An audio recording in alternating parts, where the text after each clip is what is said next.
Ambassadeurs, ministres, créateurs de start-up réunis pour illustrer le retour d'Israël sur le continent africain. Dans les années 60, à la suite de la visite en Afrique de Golda Meir, Israël comptait 33 ambassades. La guerre du Kippour a ensuite modifié les relations sans pour autant complètement les réduire à néant. Les accords d'Oslo en 1993 et le rapprochement avec le Maroc en 2020 ont favorisé le développement de la diplomatie israélienne sur le continent. Il crée une nouvelle dynamique suivant laquelle un nouveau paradigme peut être envisagé, à savoir que les relations entre Israël et ses partenaires ne doivent plus être basées sur est-on pour ou contre Israël dans le cadre d'un conflit au Moyen-Orient, mais sur cette question de rencontre d'intérêts. Et ces accords d'Abraham, à cet égard, créent une nouvelle dynamique qui nous permettent d'avoir, peut-être d'élargir un peu le cadre de nos discussions dans la région. Tchad, Soudan, Maroc, la normalisation des relations s'intensifie. 14 ambassades et un lien diplomatique avec plus de 40 pays sur le continent, avec un intérêt bien particulier. La stabilité de l'Afrique, la sécurité de l'Afrique, la prospérité de l'Afrique sont essentielles pour Israël, pour la stabilité de la région. Si l'on regarde autour de la mer Rouge, par exemple. Sécurité, agriculture, technologie, des secteurs clés.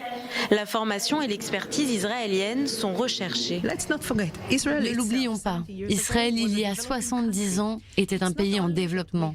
Nous n'avons pas seulement la technologie, comment travailler ensemble sur des problématiques inhérentes au continent, mais nous avons aussi ce que j'appelle le savoir-faire, l'expérience.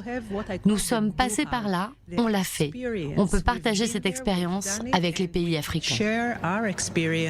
On veut apprendre effectivement de comment est-ce qu'ils ont fait et comment ils le font pour développer des licornes dans le pays. Effectivement, il y a beaucoup d'exemples, en tout cas beaucoup de caractéristiques d'Israël qui peuvent être similaires à celles de certains pays en Afrique. Des similarités jusque dans l'histoire, comme avec l'Éthiopie, ou post-génocidaire avec le Rwanda. Seule division sur le continent, le conflit israélo-palestinien. Le statut d'observateur accordé dernièrement au sein de l'Union africaine est critiqué par certains. D'autres, comme le Sénégal, croient au dialogue et à la coopération. Bien que nous ayons une position sur cette question, nous restons un pays qui coopère avec Israël et qui nourrit aussi un dialogue politique avec Israël.